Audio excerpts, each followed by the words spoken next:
everyone. I'm Ethan Liu with 10 minutes of news from here in Taiwan and around the world. We begin today with the latest fallout over a fatal chase between Taiwan's Coast Guard and a Chinese speedboat that left 2 Chinese fishers dead. Taiwan's president-elect and current Vice President Lai Ching-te has voiced support for the Coast Guard. He said they should continue to enforce Taiwan's law. Tensions are continuing to simmer over the incident, and a dispute has now erupted over who's to blame. Tiffany Wong reports. Putting 2 Chinese fishers to rest. Taiwanese officials came to express their condolences at this funeral parlor on Taiwan's outlying island of Kinmen. The fishers died when their boat overturned after encountering Taiwan's Coast Guard near the island. Relatives of the 2 Chinese fishers arrived on the island to identify the bodies and are expressing doubts about the circumstances of their deaths. The deadly incident occurred when an unnamed Chinese speedboat crossed into Taiwan's territorial waters near Kinmen, coming into contact with Taiwan's Coast Guard before capsizing. Of the boat's 4 passengers, only 2 survived. One survivor said they were hit by Taiwan's Coast Guard. 我们自己船怎么可能翻掉？要开几张，万一转不翻不掉，要撞回才会翻掉了啊！冲一下，我们顶翻掉了，我们就钻到水里面跑出来。4个人只有2个上岸。 But Taiwan's Coast Guard says they signaled to the Chinese boat for an inspection when it sped away, and so began a chase. 因该艘陆船蛇形巨舰逃逸，于 CP-1动5艇船首迂回航行，在高速追逐状态下，船身多次接触，船身易受海浪影响剧烈摇晃。 But the local prosecutor's office said the surviving Chinese fishers' accounts disputed the chase. 这2个人也都表示说，对海巡队的执法程序并没有意见。 The Coast Guard said they did not take a video of the incident, but that they would cooperate with the prosecutor's investigation and bring the truth to the families. China, which claims sovereignty over Taiwan, does not recognize the island nation's territorial waters, and the Beijing government said it would step up patrols in the narrow strait between the Chinese coast and Taiwan's Kinmen Islands. Just days ago, China's Coast Guard boarded a Taiwan tourist boat near Kinmen, making it clear that this dispute is far from over. Alex Chen and Tiffany Wong for TaiwanPlus. Lawmakers from the U.S. House Select Committee on China are in Taiwan. Leslie Liao has more from Taipei. Another strong show of support from the U.S. as Representative Mike Gallagher leads a delegation here to Taiwan.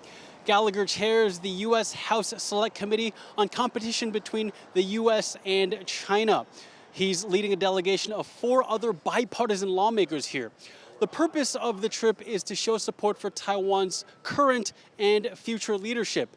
The delegation arrived early this morning, and one of the first things they did was meet President Tsai Ing-wen. During that meeting, Mike Gallagher said that Taiwan enjoys bipartisan support, and he also credited President Tsai Ing-wen with making U.S.-Taiwan relations stronger than ever. Today we've come as Democrats and Republicans to show our bipartisan support for this partnership, which, thanks to your leadership, I think is stronger and more rock solid than ever. After meeting the president, the delegation met with the current vice president and president-elect Lai Ching-te and his deputy, Bi Kim-hsiao. After that, they met with Taiwan's foreign minister Joseph Wu at the Taipei guest house behind me. But before that meeting, they held a press conference addressing things like continued support for Taiwan, even as U.S. aid to Ukraine wavers, and continuing strong ties no matter the outcome of the U.S.'s upcoming presidential election. We need to learn the lessons of why deterrence failed in Ukraine, apply them to the Indo-Pacific so that we don't find ourselves having to fight a war. Well, I'm very confident that support for Taiwan will continue regardless of who occupies the White House. Now, Gallagher is known to be pretty hawkish on China, and his presence here in Taiwan probably goes against the wishes of Beijing, which claims Taiwan as part of its sovereign territory. Now, one of the words that we've been hearing a lot throughout this morning describing U.S.-Taiwan relationship is friend. Now, that's language that Beijing probably won't take nicely to, whether it's in regard to its relationship with the U.S. or Taiwan. John Su, Patrick Sun, and Leslie Liao in Taipei for TaiwanPlus. Taiwan could soon allow absentee voting in the country. Taiwan's cabinet on Thursday passed the draft bill from the Central Election Commission. The proposed law will allow voters to cast their ballot at polling stations outside their household registration area. The draft will next be debated in the legislature. Taiwan's current restrictions on absentee voting are a major concern for voters. Many have to make long trips back home on election day to vote. Police in Taipei have caught a Chinese national who has lived illegally in Taiwan for 30 years using another man's identity. The discovery happened earlier this month when a Mr. Lin went to a police station to collect a lost cell phone. Police noticed that this Mr. Lin was wanted for a drunk driving offense, and the man in front of them did not match the photo on his ID. The man later admitted that he was in fact a Mr. Li from Fujian province in China. He smuggled himself to Taiwan by boat 30 years ago and adopted the identity of a man he met that is the real Mr. Lin. He avoided detection for decades and supported himself doing odd jobs on construction sites. His case has been referred to prosecutors. American chip designer Nvidia reported record quarterly earnings on Wednesday, pushing up Taiwanese stocks. Nvidia reported $22.1 billion in revenue last quarter, up from just over $6 billion from the same period last year.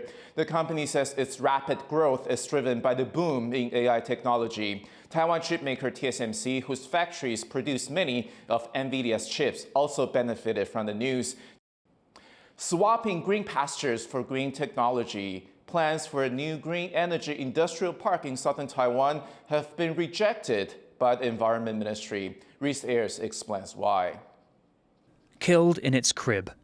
Plans for a brand new green industrial park in Tainan in the south of Taiwan have been rejected, after the Environment Ministry said the scheme would damage the local ecology, including a nearby forest and farm, which would have to be relocated for construction to go ahead. 港前农场是台南都市之肺硕果仅存的2片废业。还有一个很重要的点是什么？尤其是港前，它就在奇美烟囱的对面，然后它位在高雄火力发电厂的北方，所以它对于古绝这种工业的空气污染，还有发电厂的空气污染是很重要的。 Tainan's development office says they'll fight the ruling, arguing the industrial park's plans include plenty of provisions to protect the local environment. That includes plans to prevent flooding and the loss of trees. 我们将全数通过区内保存以及区外移植的方式，同时我们也认养沙仑农场46耕地15公顷的土地作为区外移植，强化生态补偿跟营造生态栖地等。 Local environmental groups are calling on officials to drop their appeals for the sake of the local ecology. But Tainan's city government argues the park will deepen the development of green energy technology and that the project has massive economic potential. 未来预估可增加6000个工作机会，吸引110亿的投资金额，也会创造每年220亿的产值。 Tainan's city government says they will go ahead with their appeals and adjust their plans if necessary, in a bid to exchange green lands for green industry. Andy Sher and Rees for TaiwanPlus.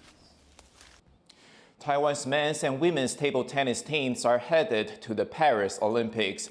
Both national teams advanced to the quarterfinals of the International Table Tennis World Team Championships taking place in Busan, South Korea. This automatically qualifies all 8 quarterfinalists for this year's Summer Olympics in Paris. Taiwan's men's team scored a last-minute win to knock out Sweden and advance to the next round, and the women's team handily beat India in their matches. Thank you for watching today's What's Up Taiwan. You can visit the TaiwanPlus website and follow our social media for more stories from Taiwan and around the world. Finally, today we leave you with images of Asia's biggest air show in Singapore. I'm Ethan. Take care, and I'll see you next time.